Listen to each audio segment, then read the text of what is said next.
सोन्यानं भाव खाल्ला असून पहिल्यांदाच सर्वकालीन उच्चांक गाठत 81,000 रुपयांचा टप्पा पार केला. इंडिया बुलियन अँड ज्वेलर्स असोसिएशननुसार 24 कॅरेट सोन्याचा 10 ग्रॅमची किंमत 81,006 रुपये झाली आहे. एसटी महामंडळानं शुक्रवारी मध्यरात्रीपासून 14.95% भाडीवाढीचा निर्णय घेत प्रवास महाग केलाय. 1 फेब्रुवारीपासून एसटीच्या आवडेल तिथे कुठेही प्रवास या योजनेच्या पासच्या दरात 55 ते 66% वाढ करण्याचा निर्णय झालाय. उपमुख्यमंत्री एकनाथ शिंदे यांच्या अध्यक्षतेखाली झालेल्या मुंबई शहर जिल्हा नियोजन समितीच्या बैठकीत 690 कोटी रुपयांच्या प्रारूप आराखड्याला मान्यता देण्यात आली. यामध्ये मुंबईतील 11 सरकारी रुग्णालयातील औषधोपचार, यंत्रसामग्री, वॉर्डचं आधुनिकीकरण, मैदानाचं सुशोभीकरण इत्यादी सुविधांचा समावेश आहे. कल्याण शिळफाटा रस्त्यावरील निळजे रेल्वे उड्डाणपुलाचं काम 5 फेब्रुवारी ते 10 फेब्रुवारी या 5 दिवसांच्या कालावधीत केलं जाणार आहे. या कालावधीत शिळफाटा रस्त्यावरती पलावा जंक्शनकडे येणारी सर्व प्रकारची वाहतूक बंद ठेवण्यात येणार आहे. टेमघर इथल्या पाणीपुरवठा केंद्राला वीज पुरवठा करणाऱ्या यंत्रणेत बिघाड झाल्यामुळे तिथे 4च पंप सुरू आहेत. त्यामुळे ठाणे शहराला 50 दशलक्ष लिटर इतका कमी पाणीपुरवठा होतोय. परिणामी ठाण्यात काही भागात कमी दाबानं पाणीपुरवठा होतोय. मुंबईतल्या रखडलेल्या इमारतीचा पुनर्विकास मार्गी लावण्यासाठी म्हाडाचं लवकरच नवीन धोरण येणार आहे. म्हाडाची एनओसी मिळूनही गृहनिर्माण प्रकल्पाचं बांधकाम रखडवणाऱ्या मालकांना दिलेली एनओसी रद्द करण्याचा महत्त्वाचा निर्णय शहर जिल्हा नियोजन समितीच्या बैठकीत घेण्यात आला. माघी गणेशोत्सवात प्लास्टर ऑफ पॅरिसच्या मूर्तींची निर्मिती आणि मूर्तींच्या विसर्जनावरती बंदी घालण्यात आली आहे. हायकोर्टानं मुंबई पालिकेसोबतच राज्यभरातील सर्व पालिकांना या संदर्भात निर्देश दिलेत. ठाणे खाडीपूल 3 प्रकल्पातील दक्षिणेकडील मार्गिकेचं काम अंतिम टप्प्यात आलंय. येत्या काही दिवसात हे काम पूर्ण होणार असून फेब्रुवारी अखेरीस ही मार्गिका वाहतूक सेवेत दाखल होईल. मुलुंडमधल्या मिठागराची 58 एकर जागा धारावी पुनर्विकास प्रकल्पासाठी देण्यात आली असून आता इथल्या आणखी 56 एकर जागा जून 2025 पर्यंत धारावी पुनर्विकासासाठी दिल्या जाणार आहेत. त्यामुळे धारावीतील अपात्र रहिवाशांचं धारावी बाहेर पुनर्वसन करण्यात येणार आहे. ठाणे महापालिकेनं अर्थसंकल्पात विविध विभागांना ठरवून दिलेल्या उद्दिष्टातनं एकूण 2062 कोटींचा कर मिळणं अपेक्षित असून त्यापैकी 1138 कोटी रुपयांचा कर पालिकेच्या तिजोरीत आतापर्यंत जमा झालाय. त्यामुळे पुढील 2 महिन्यात उर्वरित 924 कोटी रुपयांची कराची वसुली करण्याचं आव्हान पालिका प्रशासनासमोर आहे. पुणे महानगरपालिकेच्या थकवलेल्या मिळकतींवरती महापालिका प्रशासनाकडून आता जप्तीची कारवाई सुरू करण्यात येणार आहे. अंदाजपत्रकातील उद्दिष्ट गाठण्यासाठी आता दररोज किमान 10 कोटी रुपयांपर्यंतचा मिळकत कर वसूल करण्याच्या सूचना अधिकाऱ्यांना देण्यात आल्या आहेत. महाकुंभमेळ्याला जाण्यासाठी आकाशा एअरनं थेट पुण्यातून प्रयागराजपर्यंत विमानसेवा सुरू केली आहे. ही विमानसेवा पुण्याहून दिल्ली मार्गे प्रयागराज अशी असून या दरम्यान दैनंदिन उड्डाणं केली जाणार आहेत. ही उड्डाणं 28 फेब्रुवारीपर्यंत सुरू राहतील. पसंतीचं घर निवडून अनामत रक्कम भरण्यासाठी शुक्रवारची आज शेवटची मुदत आहे. त्यानंतर मुदतवाढ दिली जाणार नसल्याचं सिडकोच्या संबंधित विभागानं स्पष्ट केलं. त्यामुळे पसंतीचं घर निवडलेल्यांसाठी अनामत रक्कम भरण्यासाठी अवघे काही तास उरलेत. या पार्श्वभूमीवर ग्राहकांनी या संधीचा लाभ घ्यावा असं आवाहन सिडकोच्या विभागानं केलंय.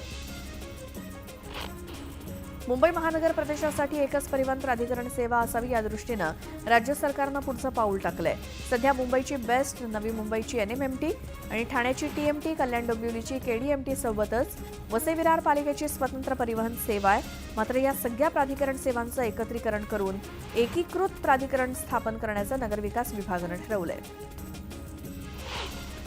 मुंबईमध्ये बांगलादेशी आणि रोहिंग्यांची घुसखोरी वाढली आहे. त्यांचा शोध घेण्यासाठी समिती स्थापन करण्याच्या सूचना मुंबई उपनगर जिल्हा नियोजनाच्या बैठकीमध्ये दिल्या होत्या. त्यानुसार समिती स्थापन करण्यात आली आणि या शोध मोहिमेसाठी NGOंना सोबत घेतलं जाणार आहे अशी माहिती मंगलप्रभात लोढांनी गुरुवारी पत्रकारांना दिली. सिगारेटच्या पाकिटाप्रमाणे दारूच्या बाटल्यांवर सुद्धा कॅन्सरचा धोकादायक इशारा देणं बंधनकारक करावं. यासाठी उच्च न्यायालयात जनहित याचिका दाखल करण्यात आली आहे. या याचिकेवर उच्च न्यायालयानं भारतीय अन्न सुरक्षा आणि मानक प्राधिकरणाला उत्तर देण्याचे निर्देश दिलेत. मध्यान्ह भोजन योजनेबाबत सरकारनं मोठा निर्णय घेतलाय. मध्यान्ह भोजनात चिमुकल्यांना देण्यात येणारी अंडी आणि गोड पदार्थ वगळण्यात आलेत. अंडी आणि गोड पदार्थांसाठी दिला जाणारा निधी बंद करण्याचा निर्णय घेण्यात आलाय. मुंबईमध्ये हजारो बांधकामं सुरू असल्यामुळे वायू प्रदूषणामुळे मध्यंतरी बांधकामावरती काही दिवस बंदी घालण्यात आली होती. मात्र आता पुन्हा ही बांधकामं सुरू झाली आहेत. त्यामुळे दिवसाला 8,000 टन डेब्रिज तयार होते आणि डेब्रिजवरती प्रक्रिया करण्यासाठी महापालिकेकडे दहिसर आणि कल्याणमध्ये केवळ 1200 टनांचे 2 प्रकल्प आहेत. राज्यातील कोणत्याही प्रकारच्या शेतजमिनीवरती नवीन उद्योग सुरू करताना महसूल विभागाची अकृषिक सदनची अट रद्द करण्यात आली आहे. महसूल विभागाच्या या निर्णयामुळे व्यावसायिकांना दिलासा मिळाला आहे. उत्तर महाराष्ट्रात गारपीट आणि हलक्या पावसाची शक्यता वर्तवण्यात आली आहे. पश्चिमेकडनं येणाऱ्या अरबी समुद्रावरनं येणाऱ्या थंड वाऱ्यांमुळे 3 फेब्रुवारी दरम्यान पावसाचा अंदाज वर्तवण्यात आलाय. सध्या राज्यातील तापमानात चढउतार जाणवत असून थंडी संपली असून महाराष्ट्रात तापणारे महिना अखेरपासून राज्यामध्ये तापमान वाढण्याचा अंदाज वर्तवण्यात आलाय. पुण्यामध्ये मागील वर्षभरात जीबीएसची रुग्णसंख्या अचानक वाढल्यामुळे खळबळ माजली.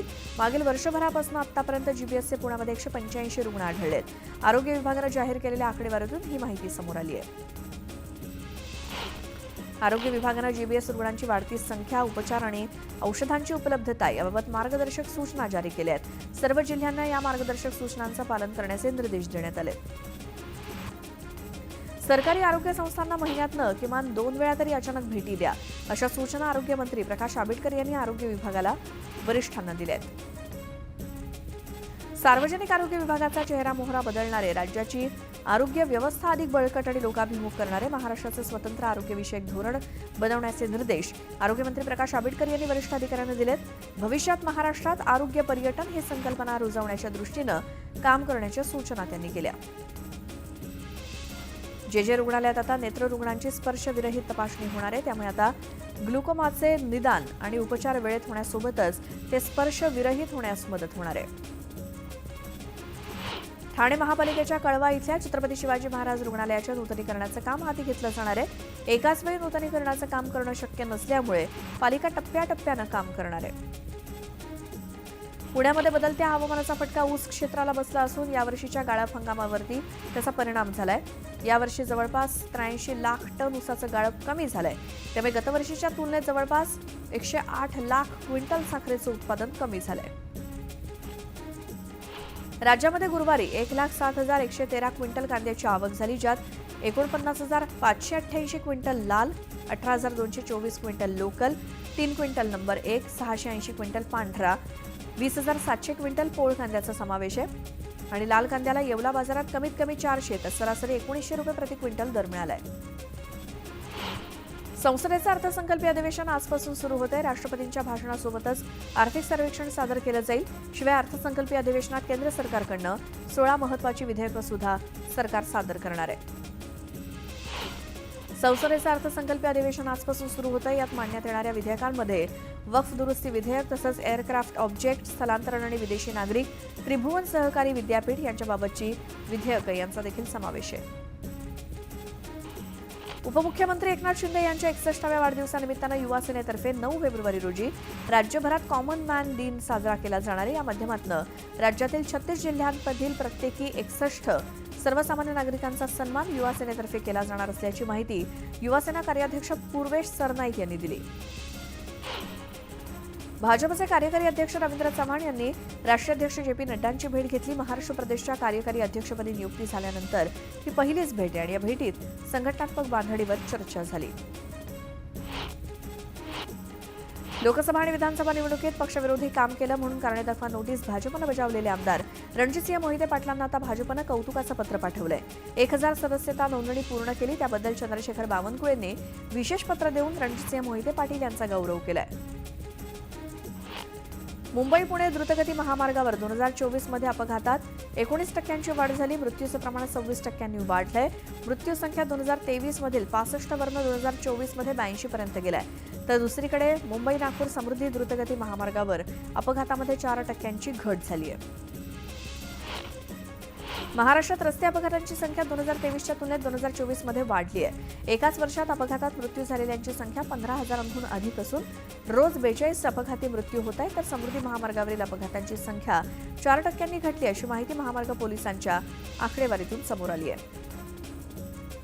गेल्या वर्षभरात दररोज सरासरी 11 रेल्वेंवरती दगड फेकल्याच्या घटना घडल्या आहेत. अशा एकूण 3,901 घटनांची नोंद झाली आहे. अशा घटनांमध्ये आतापर्यंत 1,140 जणांना अटक झाली असून त्यांच्यावर कारवाई केल्याचं अधिकाऱ्यांनी सांगितलं. भारतीय रेल्वेनं दररोज लाखो लोक प्रवास करत असतात. रेल्वेच्या एसी डब्यात प्रवास करताना बेडशीट, टॉवेल, उशी मोफत वापरण्यासाठी दिली जाते, पण काही प्रवासी रेल्वेच्या या सुविधेचा गैरवापर करतात. वर्षभरात 3 लाख टॉवेल्स, 18,000 बेडशीट चोरीला गेल्यामुळे रेल्वेला खूप मोठा फटका बसतोय. चेंबूरमध्ये मेट्रोच्या कामादरम्यान सळ्यांचा ढीग रहिवाशी सोसायटीवरती कोसळला. 20 फूट सळ्या टाकून उभे केलेल्या सळ्यांचा ढाचा थेट सोसायटीवरती कोसळल्यामुळे नागरिकांमध्ये भीतीचं वातावरण आहे.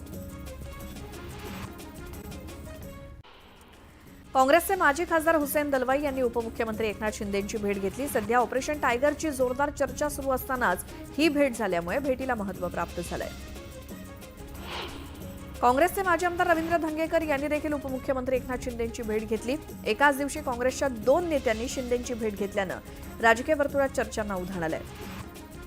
दरम्यान वैयक्तिक कामांसाठी भेट घेतल्याचं स्पष्टीकरण धंगेकरांनी न्यूज 18 लोकमतशी बोलताना दिलं. वाशिमचे मनसेचे जिल्हाध्यक्ष मनीष डांगे यांनी मनसेला रामराम करत पदाचा राजीनामा दिला. डांगेंसोबतच त्यांच्या समर्थकांनी अंतर्गत मतभेदांमुळे मनसे सोडण्याचा निर्णय घेतला. 10वी-12वीच्या बोर्डच्या परीक्षेच्या काळात विद्यार्थिनींना बुरखा घालून प्रवेश देऊ नये अशी मागणी नितेश राणेंनी केली होती. या वक्तव्याला प्रसिद्धी देण्याची गरज नाही, ही गैरसंविधानिक मागणी असून सरकारनं जर याबाबत काही निर्णय घेतला तेव्हा आम्ही बघू, अशी प्रतिक्रिया आमदार रईस शेख यांनी दिली. मनोज जरांगे पाटलांनी अंतरवाली सराटीतील उपोषण 6व्या दिवशी स्थगित केलं. आता उपोषण नाही तर समोरासमोर लढाई करणार असा इशारा मनोज जरांगे पाटील यांनी दिलाय. जरांगे नावाच्या माणसाचा उपोषणाचा पोपट अखेर मेला अशा शब्दात ओबीसी नेते लक्ष्मण हाकेंनी जरांगेंवरती टीका केली. जरांगेंनी आपलं 8वं उपोषण सोडलं असलं तरी मुख्यमंत्री कदापिही सगळे सोयऱ्यांचा GR लागू करणार नाहीत असा विश्वास हाकेंनी व्यक्त केला. बीडमध्ये धनंजय देशमुख यांना समर्थन देण्यासाठी गेलेल्या भीम आर्मीच्या कार्यकर्त्यांना वाल्मिक कराडच्या समर्थकांनी जीवे मारण्याची धमकी दिली, तसंच जातीवाचक शिवीगाळ केल्याचा प्रकार समोर आलाय. या विरोधात भीम आर्मीचे राष्ट्रीय महासचिव अशोक कांबळेंनी तक्रार दिल्यानंतर घाटकोपर पोलिसांनी तिघांविरोधात अॅट्रॉसिटी अंतर्गत गुन्हा दाखल केलाय. सोमनाथ सूर्यवंशीच्या आई विजयाबाई सूर्यवंशी यांनी जिल्हाधिकाऱ्यांना निवेदन दिलं. सोमनाथला न्याय मिळाला नाही तर मी आत्महत्या करेन असा थेट इशारा त्यांनी दिलाय. 10वी-12वी बोर्ड परीक्षेच्या काळात विद्यार्थ्यांना बुरखा घालून प्रवेश देऊ नये अशी मागणी नितेश राणेंनी केली होती. या वक्तव्याला प्रसिद्धी देण्याची गरज नाही, ही गैरसंविधानिक मागणी असून सरकारनं जर याबाबत काही निर्णय घेतला तर आम्ही बघतो, अशी प्रतिक्रिया आमदार रईस शेख यांनी दिली. एसटीच्या तिकिटात झालेल्या दरवाढी विरोधात संताप व्यक्त करत कणकवली बस स्थानकात उबाटा पक्षाच्या वतीनं बस रोखून धरण्यात आली. तिकीट दरवाढ रद्द करा अशी मागणी करण्यात आली. चंद्रपूर जिल्ह्यातील वरोरा शहरात जिल्हास्तरीय सरपंच महोत्सव आयोजित करण्यात आला. हा महोत्सव पुढील 3 दिवस चालणार आहे. यामध्ये कबड्डी सामने, कृषी प्रदर्शन आणि महिला बचत गटांकडून अन्नपदार्थांचे स्टॉल यांचा समावेश असणार आहे. जळगाव जिल्ह्यातील भडगाव तालुक्यात शेकडो लाभार्थी घरकुल योजनेपासून वंचित आहेत. पात्र लाभार्थ्यांना घरकुल योजनेचा लाभ न मिळाल्यामुळे एकलव्य संघटना आक्रमक झाली आणि संघटनेच्या वतीनं जिल्हाधिकारी कार्यालयावरती धडक देत घरकुल योजनेचा लाभ मिळवून देण्याची मागणी करण्यात आली. कोल्हापुरातील ऐतिहासिक दसरा चौकातनं जिल्हाधिकारी कार्यालयावरती दूध उत्पादक शेतकऱ्यांकडून मोर्चा काढण्यात आला. गोकुळ दूध संघानं गायीच्या दूध दरात केलेली कपात थांबवण्याच्या मागणीसाठी हा मोर्चा होता. नवी मुंबईतील एका शाळेत 1000 रुपये फी बाकी असल्यामुळे 5 वर्षांच्या विद्यार्थ्याला एका खोलीमध्ये कोंडून ठेवल्याचा धक्कादायक प्रकार घडला. 2 दिवसांपासून संबंधित पालक तक्रार दाखल करण्याचा प्रयत्न करत होते, मात्र पोलीस काही दखल घेत नव्हते. मात्र अखेर पोलिसांनी या विरोधात गुन्हा दाखल करून घेतलाय. नागपूरच्या यशोधरा नगर पोलीस ठाण्याअंतर्गत येणाऱ्या ATS पथकानं 2 बांगलादेशी घुसखोरांना अटक केली. टिपू सुलतान चौक परिसरात हे दोन्ही घुसखोर राहत होते. ते दोघे सख्खे भाऊ असून मोबाईल ॲपद्वारे ते इंटरनॅशनल कॉल करत असल्याचं समोर आलंय आणि दरम्यान न्यायालयानं या दोघांना 7 दिवसांची पोलीस कोठडी सुनावली. BHR पतसंस्थेच्या ठेवीदार संघटनेच्या नेतृत्वाखाली गेल्या 10 वर्षांपासून आपल्याच रकमा मिळवण्यासाठी संघर्ष सुरू आहे. मुदत संपून सुद्धा ठेवी परत मिळत नसल्यामुळे ठेवीदारांनी पतसंस्थेच्या मुख्य कार्यालयासमोर निदर्शनं केली. छत्रपती संभाजीनगर जालना महामार्गावरती शेंद्रा MIDC जवळ 3 ते 4 किलोमीटरपर्यंतच्या वाहनांच्या रांगा लागल्यात. किरकोळ अपघात झाल्यामुळे वाहतूक विस्कळीत झाली, त्यामुळे गेल्या 2 तासांपासून वाहनांच्या लांबच लांब रांगा लागल्यात. यवतमाळ जवळच्या भाजी विक्रेते आणि फळ विक्रेत्यांना जागा उपलब्ध करून देण्याच्या मागणीसाठी जिल्हाधिकारी कार्यालयावरती धडक दिली. नगरपालिकेनं घाणेरड्या ठिकाणी जागा दिली, पण इथे ग्राहक येत नसल्यामुळे उपासमारीची वेळ आली असं संताप व्यक्त करत भाजीपाला विक्रेत्यांनी तत्काळ जागा देण्याची मागणी केली. मोफत वैद्यकीय उपचार योजनेचा लाभ घेण्यासाठी आयुष्यमान कार्ड आवश्यक असून नागरिकांनी आपलं आणि आपल्या कुटुंबातील सदस्यांचं आयुष्यमान कार्ड नोंदणी करून घ्यावं असं आवाहन छत्रपती संभाजीनगरचे जिल्हाधिकारी दिलीप स्वामींनी केलं.